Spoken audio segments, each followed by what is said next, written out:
বিরতির পর আবারও আপনাদের স্বাগত। যে বিষয়টা নিয়ে আলোচনা করব এই মুহূর্তে, মনোরঞ্জন দেববর্মা স্মৃতি স্টেডিয়ামে 18 অগস্টে আগরতলা পুলিশ সপ্তাহ 2024 অনুষ্ঠিত হয়েছে।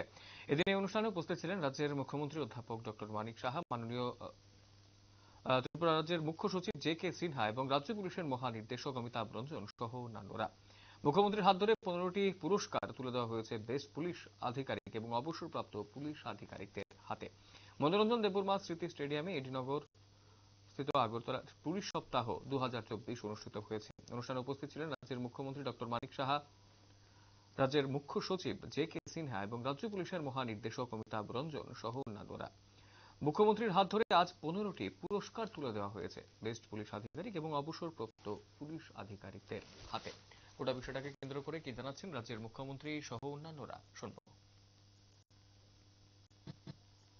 আমরা বলেছিলাম যে মহিলা থানা আমরা করব এবং সেটা করেছি।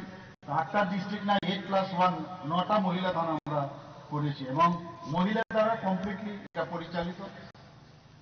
এখানে আমাদের বিডি সাহেব বলেছেন যে প্রায়শ আমরা দেখি অ্যাক্সিডেন্টের একটা বিরাট সমস্যা হচ্ছে এবং তার জন্য চেষ্টা করছেন ট্রাফিক দপ্তর থেকে পুরস্কৃত হয়েছেন। কিন্তু আমি বলবো যে আরো কি কি ইনোভেটিভ যে এখন মানে সাইন্টিফিক্যালি কিভাবে এই বিষয়টাকে আরো গুরুত্ব সহকারে দেখা যায় সেটা আপনারা চিন্তা করবেন।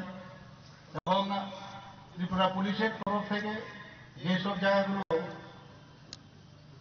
যে অ্যাক্সিডেন্ট প্রন এরিয়া, যাকে সেটা প্রায় 80টির মতো এবং ব্ল্যাক স্পট 16টির মতো, সেইগুলো আপনারা চিহ্নিত করেছেন। সেগুলোকে আরো বেশি করে আরো যদি বাড়াতে হয় আরো দেখবেন, তার একটা ডাটা যদি থাকে তাহলে আরো সেই বিষয়টা আমরা দেখবো। আমরা জানি যে 2022-এ যে যানবাহনের সংখ্যা এক্সপ্লোর হচ্ছে, সাংঘাতিকভাবে যানবাহনের এক্সপ্লোরেশন হচ্ছে। 6,89,400টি ছিল 2022-এ, সেই জায়গায় এখন 2023-এ দাঁড়িয়েছে 7,46,031টি। তাহলে রাস্তা তো বাড়ছে না, অথচ এইসব নতুন নতুন যে যানবাহন, বিশেষ করে 2 হুইলার, তাদের স্পিডও কোনো অবস্থায় নিয়ন্ত্রণ করা যায়। বিভিন্ন জায়গায় স্পিড যাতে কন্ট্রোল করা যায় আপনাদের তরফ থেকে এগুলো করে। কিন্তু আরো কি সব অ্যাওয়ারনেস, আমি আজকে দেখলাম এখানে যে দুটো গাড়ি আমরা সারা ত্রিপুরাতে এখানে ঘুরবে। এই অ্যাওয়ারনেসে অনেক সময় অনেকে নেশা করেও এইসব 2 হুইলার বা কার।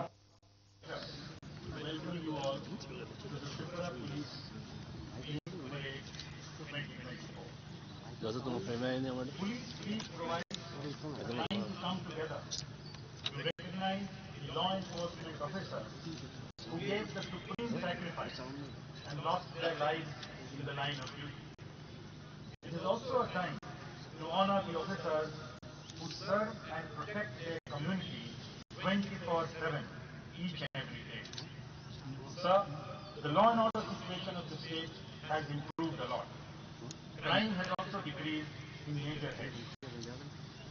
Under your guidance and able leadership, we are working to further improve the law and order situation. Huge consignment of narcotic items have been seized and destroyed during the last 1 year, and several arrests have been made. There is decrease in major heads in crime against women, and our officers are prompt in responding to such cases. We are committed to prevent road accident cases in the state. Tripura Police started a traffic enforcement drive on a mission mode to control road traffic accidents. We also started awareness campaign on road safety in all the districts in the state. Today, it is a matter of pleasure that Honorable Chief Minister was kind enough to flag off 2 vehicles of mega awareness campaign on road safety. Sir, we are also committed to uphold the rule of law impartially and honestly, assuring the dignity of individuals and protection of human rights. আপনারা শুনলেন সৎকিশোররা কি জানিয়েছেন আজকে এই অনুষ্ঠানকে কেন্দ্র করে রাজ্যের মুখ্যমন্ত্রী ডক্টর মানিক সাহা এবং তার পাশাপাশি অন্যান্য অতিথিরা যারা উপস্থিত ছিলেন তারা কি জানিয়েছেন আজ পুলিশ সপ্তাহ পালনকে কেন্দ্র করে। এডিনগরস্থিত মনোরঞ্জন দেববর্মা স্মৃতি স্টেডিয়ামে আজ পুলিশ সপ্তাহ 2024 অনুষ্ঠিত হয়েছে। মার্চ পাস্ট থেকে শুরু করে নানান অনুষ্ঠানের মাধ্যমে আজ পুলিশ সপ্তাহ 2024 অনুষ্ঠিত হয়েছে। সময় ছোট বিজ্ঞাপন বিরতি, রয়েছে অন্যান্য সংবাদ, সঙ্গে থাকবেন।